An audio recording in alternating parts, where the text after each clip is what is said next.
All right, look at the Big Ten standings now, the top half of the conference as we are halfway through the season. Obviously, plenty of games still to come.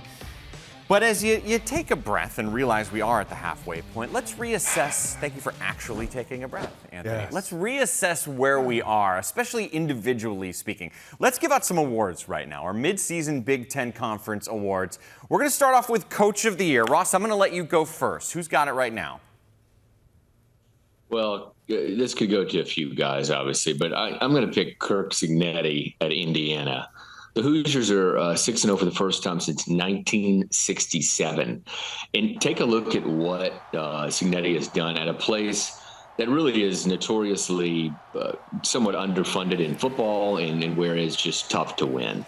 When you look at their final 6 games, Anthony, the Hoosiers need just 2 wins to get to 8 overall. And you want to know how many times Indiana has won 8 football games in a season? They've been playing football there since 1887, and they've won 8 games 8 times. They won 9 games just twice. So we could be looking at a really historic year here for Indiana, especially if they get to, for the first time ever, a 10-win mark. So what he's done has just been phenomenal. Look, we talked about it, I remember, in the preseason. They had a lot of guys back. Early in the schedule, the early season schedule, made for the possibility of some wins. And not only did they get all this done in winning every game, they're doing it in pretty dominant fashion and with an offense that I think is ranked top 5 in the country. So hard not to pick Kurt as my coach of the year at the midway point. A historic start to the season for Indiana. There's no doubt about that. Not only the 6-0 aspect of it, but the dominance that's there.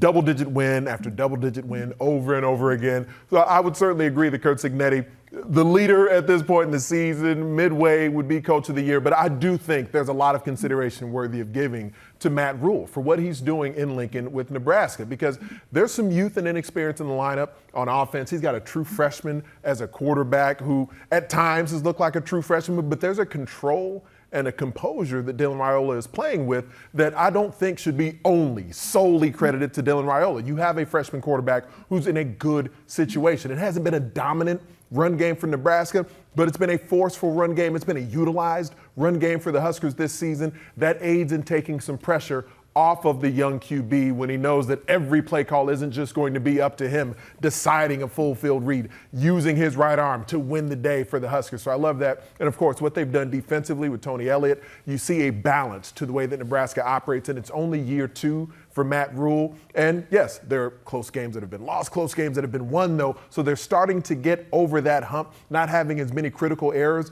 in crucial moments. So I do like what Nebraska's done so far this season. If it's not Kirk Cignetti, I do think there's a strong case to be made so far for Matt Rule. Rule has done a great job. Lanning's been nice. Bielema's been nice.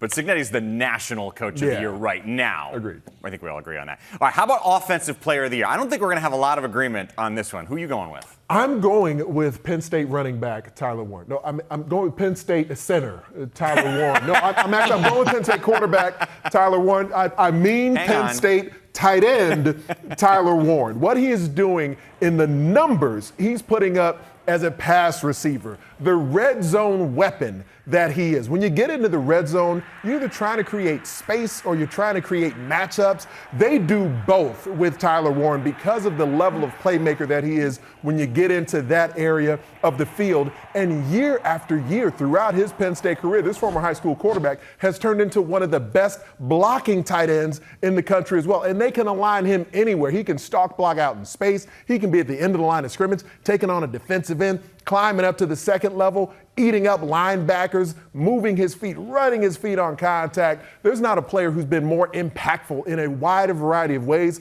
for his team's offense than Tyler Warren has been for Penn State University. If he keeps this up, I do believe there should be Heisman consideration that's there as well. Now, can he keep the numbers up and would a tight end get Heisman consideration? I certainly hope so. If Penn State continues to climb as a squad, and if you see Tyler Warren doing what he's doing so far, guys, I do think there's a case to make. Ross? Oh, yeah. The only place we haven't seen Tyler Warren is defense, and I wonder if they won't throw him over there for a few snaps, try to get him in that Heisman conversation. I'm going to go with an Ohio State receiver, but it's probably not the receiver that you think. A lot of love, I know, for Jeremiah Smith this year, but I'm going to go with Emeka Egbuka. And I saw him in person in Eugene this past weekend. So, I mean, it might seem a little bit out of left field, but he's an incredibly talented guy. He was open time and time again. I think he ended up with 10 catches for 90 yards or so against the Ducks. And he just knows how to get open. And then it's his running after the catch yards that were really, really impressive. He's averaging about 7 catches a game, top 20 nationally. He's got 6 touchdowns, top 15 nationally.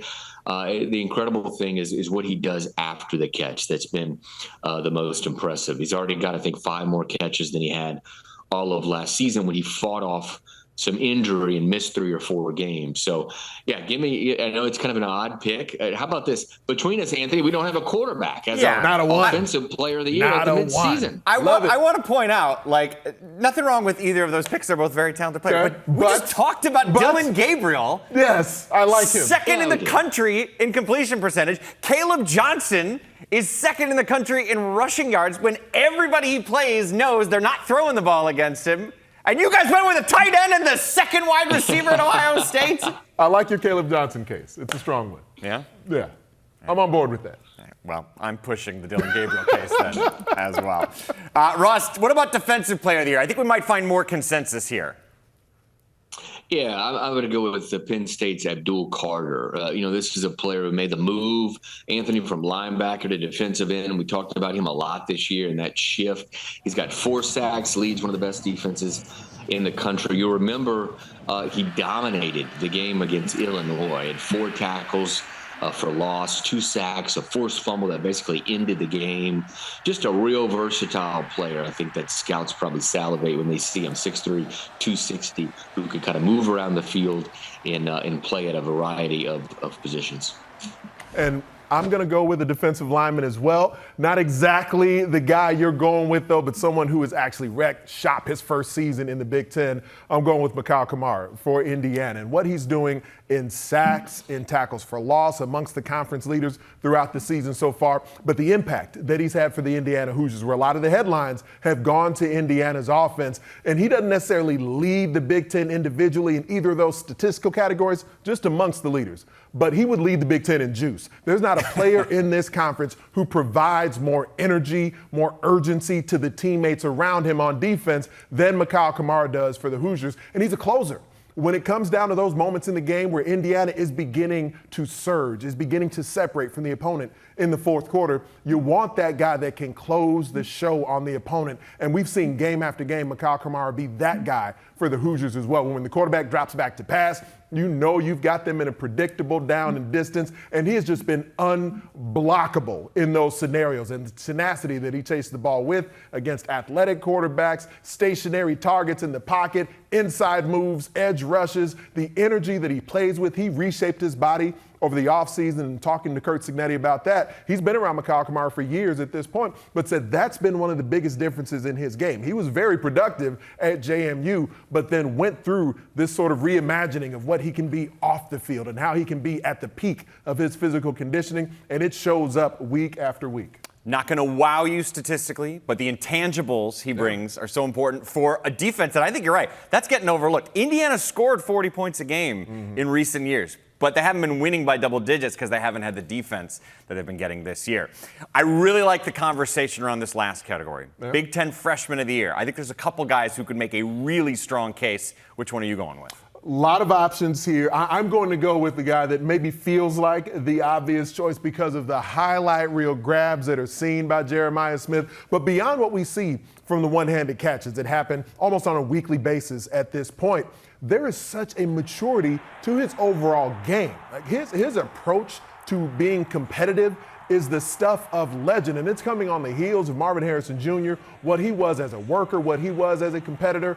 in Columbus, so they know what that looks like to achieve greatness. And Jeremiah Smith is cut from a very similar cloth in that regard and is more physical mature than Marvin Harrison Jr. was when he showed up in Columbus as a freshman. So you're combining all those elements to be a guy who just seems like he's uncoverable. Whether you go in man coverage, zone coverage, you want to roll multiple players into his area, you want to throw the ball out of bounds into the fifth row, it doesn't matter. Jeremiah Smith has showcased that he's got the ability to come up with plays every angle of the pass defense. He is a guy who can take the short pass, the intermediate pass, the deep ball. He's doing a lot of things that senior receivers struggle with doing. He's doing those as a true freshman. Your exaggerations are only barely exaggerations. Yeah, like he's been so marvelous at grabbing the ball from wherever. He's got a touchdown grab every single game this year. But like I said, Ross, there's another freshman you could make a great case for, but on the other side of the ball. Yeah, I left the obvious one for old Ant there to take. Appreciate you. But I'm going to take Corey Parrish, Minnesota safety. He give some love to him, man. He's been incredible at the end of games. 2 back-to-back, I believe, game-ending interceptions for the Gophers. The comeback against UCLA, of course, most recently had the pick. Through 6 games, I think he's forced to fumble. He's got 4 picks. It's been remarkable to watch this kid play and run around the field. He isn't afraid to get into traffic. PJ Fleck, in fact, said, I think after the latest game, that he's never coached a more confident player in his career. Never met anything like him or anybody like him, is what he said. And he's showing that on the field. It's incredible awareness, speed. And he's got that, Anthony, he's got that kind of the quick twitch, they call it, when you're in the secondary or receivers and you have that kind of just inane ability, and he seems like he's got it. Yeah, there's a suddenness to his play. And some guys just do have that sort of innate knack for playmaking. And Corey Parrish is one of those guys who has it. He was blessed with it as a high school athlete and wasn't an early enrollee. He wasn't one of these guys who showed up last spring and was able to just really get ingrained in the program. Yes, he'd been around Gophers football for a couple of years already as they recruited him, but he got there in the summer because he wanted to do his senior season of basketball, his senior season of track and field. He did all those things and then showed up with just a couple of months to go before the season and is already one of the best young playmakers in Big Ten football. As that graphic was showing, 4 picks, second best among any individual in the country halfway through the season.